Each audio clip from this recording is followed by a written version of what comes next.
शुरू कर हजूर, दें। दो छोटी सी दरखास्तें, आइजाना दरखास्त प्लीज है जी। हजूर, किसी बच्चे ने भी उसमें जिक्र किया उसके मतलब। हजूर, हमारी जमात हज़रत मुस्लिम मऊद डे हर साल फरवरी में बड़ी शान व शौकत से मनाती है। हजूर, हज़रत मुस्लिम मऊद रज़ी अल्लाह ताला अन्हो सख्त ज़हीन और फ़हीम थे, बड़े हलीम तबा थे। हजूर पर नूर ने अपने शफीक वालिद के साथ 37 साल का लंबा अरसा गुजारा है। हजूर के दिल में इस अजीम हस्ती की बड़ी कीमती यादें होंगी। बराए करम जमात के इल्म के लिए अगर कुछ हजूर मैं ज़बानी कुछ नहीं बता सकता। जी, जो किताब थी हज़रत मुस्लिम मऊद के मुतल्लिक़, उसकी पहली 2 जिल्दें मैंने लिखी थी।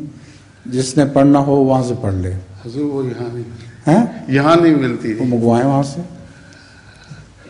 अच्छा जी, रब्बा से मिल जाती है, वो मंगवा लें, वो पढ़ें। जी जी, जज़ाकुमुल्लाह।